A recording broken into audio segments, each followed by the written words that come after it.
መንፈስ ቅዱስ ዘለዓለም ስላሴ አመላ ማህበረሰብ ኣብ ትንሣኤ ጽዮናውያን ሚድያ ትከታተሉና ዘለኹም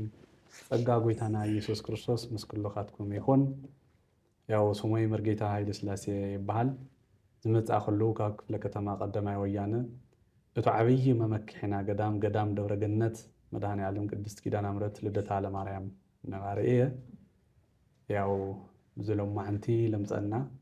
ከም ተቦና ዝበልዎ ፍትሒ ሲኢልና ኢና ፍትሒ ሲኢልና እሞ ምናዳ ኣብ ርእሲ ዓይነ ስውራን ቤተ ክርስቲያን ክትሰርሕ ኣይከኣለትን ሃዋርያዊ ተልእኮ ከዓ ገዲፋ ላብ ካልእ ተልእኮ ስለዝኸደት ምእመናን ኩልኹም ተኸታቲልኩም ብጸሎትን ብስርዓትን ከም ንምራሕ ተስፋ ይገብር። ዞሮ ላፍቲ ዋና ቁም ነገር ክንኣቲ ኣቦና ጢሞቴዎስ ኣቦና ጳውሎስ ለጢሞቴዎስ ኣብ ዝበሎ ምዕራፍ 6 ቁጽሪ 10 እቲ ገንዘብ ኩሉ ፈታዊ እሞ ሓጢአት ኣምጽአሎም ካብቱ እምነት ከዓ ኣውጽኦም። ጢሞቴዎስ ወደይ ብሓቂ ይብለካ ኣለኹ እቲ ኢየሱስ ክርስቶስ ኣቦኻ ከይነቕፈካ እታ ጽሪይቲ ቤተ ክርስቲያን ኣመሓድራ ዝብል ሕግን ደንብን ማሕበረ ካህናትና መንበረ ሰላማና ተረዲኡ ፍትሒ ክበልና ኢና ንጽበ ነርና። አጋጣሚ ከምና እግዚአብሔር ፈቃድ ኣይኮነይ ሕዚ እውን ህዝብና ብሚድያ ላወጣና ነፍልጥ ኣለና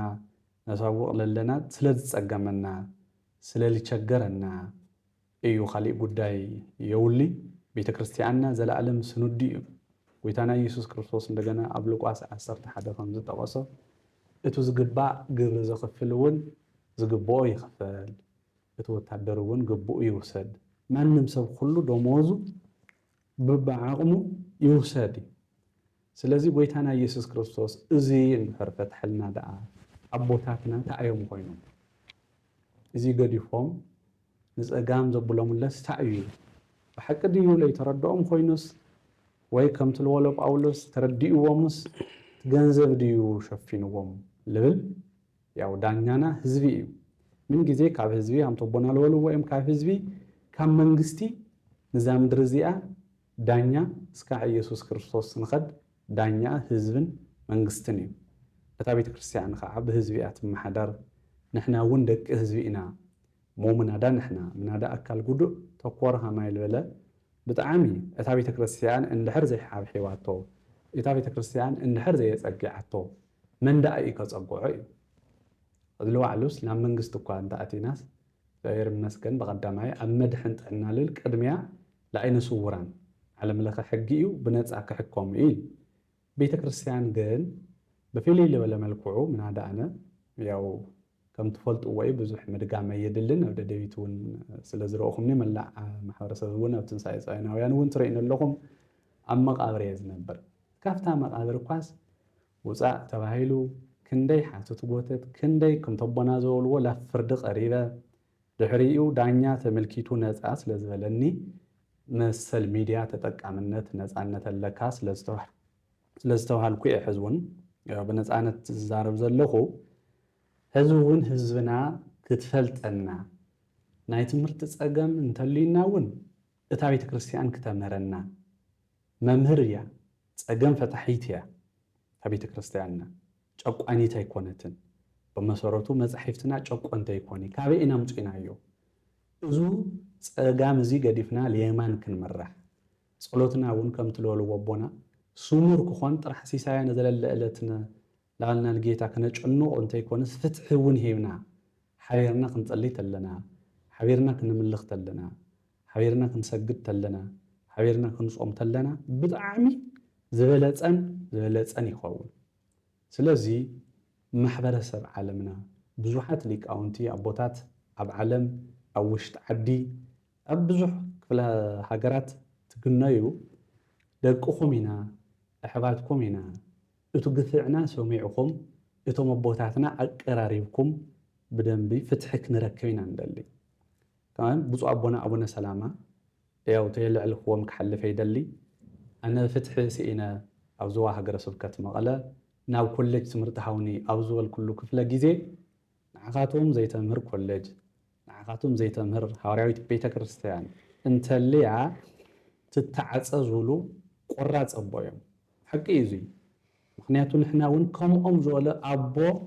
እዩ ለድልየና ኣብዚ ህዚ ሰዓት ናይ ሽዕን ክልል ኣይኮነን ብጎይታና ብኢየሱስ ክርስቶስ ኣይንቐልድ ቤተክርስትያንና ስንዱ ስርዓት ተቐሚጣትልና እያ መንግስትን ቤተ ክህነትን ካብ ጥንቱ ካብ ወለድና ተደጋጊፉን ተናቢቡን እዩ ዝኸይድ ሕዚ እውን መንግስትና ልክዕ ኣብ ዓለም ኣካል ጉዱእ ኢልካ ከም ተሕግዘና ኣብታ ቤተ ክርስትያን እውን ምስቶም ኣቦታት ኮይንካ ጎኒ ኮይንኩም ፍትሒ ክትሁና ፍትሒ ኢና ካሊእ ምንም ዘዳፍአና የለ ዘፃልአና የለ ደቂ ሓንቲ ቤተ ክርስትያን ደቂ ሓደ ኢየሱስ ክርስቶስ ምዃንና ንኣምን ኢና እዚ እንድሕር ኣሚንና ብታ እውነተኛ ሃዋርያዊት ተልእኮ ዘለዋ ቤተ ክርስትያን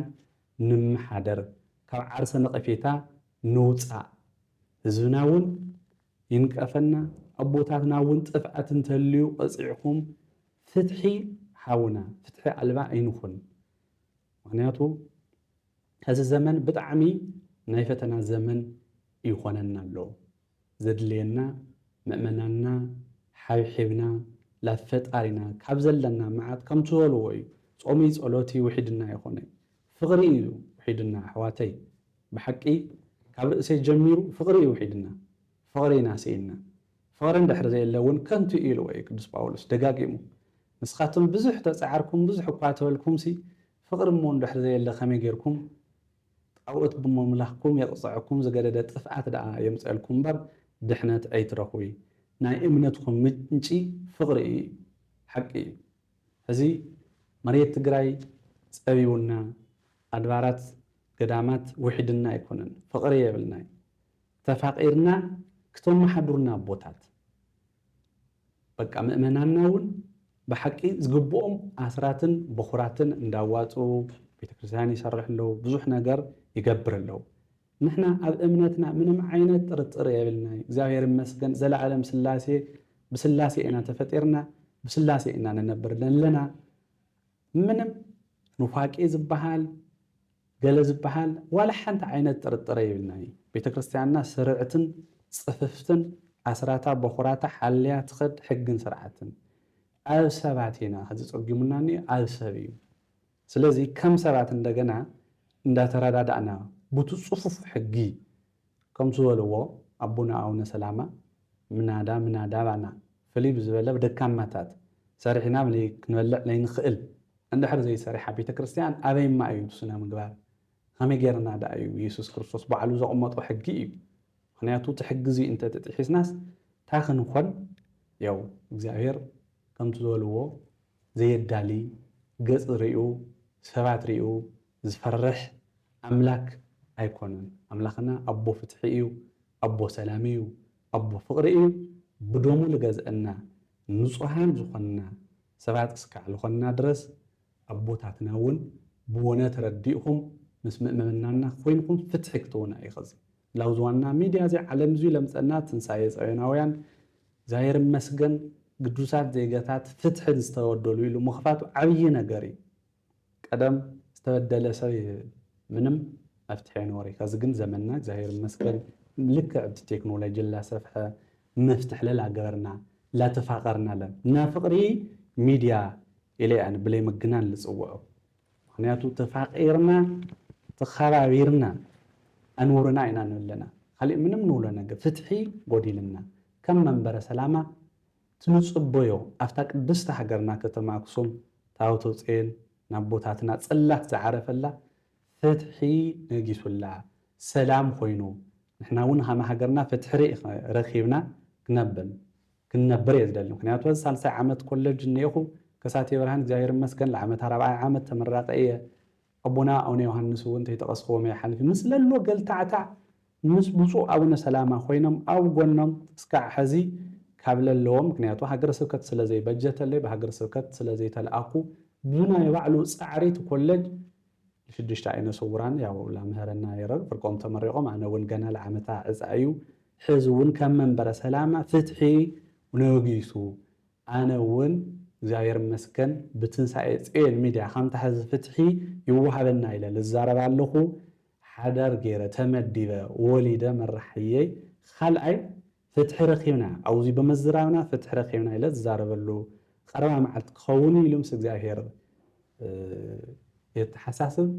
ዝሮ ምንም ንሕና ካሊእ ምንም ለፃልእ የብልና ፍትሒ ሃውና ደቅኹም ኢና ደቂ ቤተ ክርስቲያን ኢና ቃል እግዚኣብሔር ኣምሄራ ኮስኩሳ ካብ ብህፃንና ሒዛ ልዕበየትና እያ ጎደሎ ለተልይና መፂኹም ኣቦታትና ኣሩምና ለይንእረመሉ ስቑኢሉ መንገዲ ጥፍኣት ንኸድ ሰብ ኣይኮንና ከም ሰብ ደሞ ምናልባጭ ልበደልናየ እንተልዩ እውን ኣቦታት ክትግስፁና ምእመናን ወለድና እውን ኣብ ጎንና ኮይንኩም ፍትሒ ክትህቡና ልዕሊ ኩሉ ፍትሕን ፍቕርን እዩ ኣብዚ ምድሪ እዚ ፍትሕን ፍቕርን ኢና ሲእልና ደጊምና ደጋጊምና ሕዚ እውን ምስ እግዚኣብሔር ፍትሕን ፍቕርን እንተሃልዩና እግዚኣብሔር ኣብ ቀረባ እኮ እዩ ብኣምላክ ዳዊት ኢሉ ቅሩብ እግዚአብሔር ለየዋህነ ልቢ እዩ ሓቂ እዩ እግዚአብሔር ደቂ ሰባት ኢና ርሒቕናዮም በይ ኣብ ቀረባ እዩ ምክንያቱ ኣቦና ኣዳም ምስ ረሓቆ እኳስ ይርሓቁ ኢለ የቐረዩ ቦቱ እንኮ መማረፂ ለይብሉ ወዱ ኢየሱስ ክርስቶስ ናብዚ ምድሪ እዚ የውፅኡ እዩ ልምሓረና ስለዚ ንሱ ይቅር በሃሊ እዩ ኣቦታቱና እውን ናይ ኢየሱስ ተኸተልቲ ናይቱ ክርስቶስ ብደሙ ዝገዝአና ተኸተልቲ ከም ሃዋርያት ስለ ዝኾንኩም ተሃዋርያዊ ተልእኾኹም ልጎኒ ኣይትግደፉ ገንዘብ ሓላፊ እዩ ዝተረፈው እዚ እዩ ስጋ ለቢስና ስለ ዝኾንና ለግዚኡ ናይ ስጋ መብልዒ ስለ ዘድልየና ዳ እምበር ሰማያዊ ኣቦና ብደሙ ዝገዝአና ትዋና ኣብ ሰማይ ስለ ዝኾነ ናብዚ ሰማይ እውን ሓቢርና ተፋቂርና ሓንቲ መንግስተ ሰማያት ሓደ ኣምላክ ስለ ዘለና ክንወርስ ፍትሕ ክነግስ ሰላም ክነግስ በይዘኻቱም እንደውም ምላብ ደገ ከምዚ ኢልና ዋዕዋዕ ክንብል እውን ኣይግበአና ይኮነ ነይሩ ወለደይ ኣሕዋተይ ኣቦታተይ ጭንቂ ግን ግዴታ እዩ ምክንያቱ ረሃብ ሓያል እዩ ንወዲ ሰብ ምንም ጥርጥር የብሉ ማሕበረሰብ ዓለም ትፈልጥዎ ኣለኹም ኢኹም ስለ ዝፀገመና እዩ እምበር ካሊእ ምንም የብልና ሕዚ እውን እቲ መንበረ ሰላማና ጠንካራ ከም ኣቦና ኣቡነ ሰላማ ከም ኣቦና ኣቡነ ቄርሎስ በዓል ኣባ ኣትናቴዎስ በዓል ኣቡነ ኤፍሬም ከምኡ ወዘተ ብዙሓት ምሁራን በዓል ኣባ ዮሃንስ ኣለዉ ጠንካራ ኣቦታትና ንምንታይ ተረዳዲእና ፍትሒ ዘለዎ ኮይንና ኣብ ጎኖም ዓሲልና ምእመና እውን ግብርኹምን ኣስራትኹምን በኩራትኹምን ለታ ቤተክርስትያን ተውፅዋ ተለኹም ኦዲት ክግበር ልኩሉ ክመሓደር ይደልዎ ኣስወ ለዘይትቀነይ ከም ዝበለ ወንጌል ልኩሉ ክከም ዓቕሙ ክበፅሖ ቤተክርስትያን ሃፍታም በዓልቲ ፀጋ ልዕሊ ኩሉ እያ ድኽነት ፀገም ኣይብላይ ናይ ምሕደራ ፀገም ብቻ እዩ ስለዚ እቲ ናይ ምሕደራ ፀገም እንደገና ኣብ ጎኖም ኣቦታት ኮይንኩም ምእመናናን ምሁራናን ኣብ ቀረባ ግዜ መፍትሕ ከም ትሁኒ የጠራጠሪ ስለልተዋሃበኒ ዕዱል እግዚአብሔር የኽብረለይ ትንሳኤ ጽዮናውያን ሚድያ እውን ተየመስገንኩ ኣይሓልፊ ብሓቂ ንጹህ ሚድያ እዩ ኣብ ማሕበረሰብ ዓለም ለለኹም ኣነ ነጊረኩም እንተይኮነ ክንሕግዞምን ክንድግፎምን ክነበራታትዖምን ንሶም እውን ያው ከምታ ዝሰርሕዎ ኣለው ዝተበደልና ፍትሒ ዝሰዓና እንዳምፅኡ ናብ ማሕበረሰብ ዓለም ኣቕሪቦም ዓበይ ሽማግለ ሚድያ ኢለ ዘቕምጥ ካብ ጎኖም ኣይትፈለዩ የቐኒየለይ ወስብሐት ለእግዚአብሔር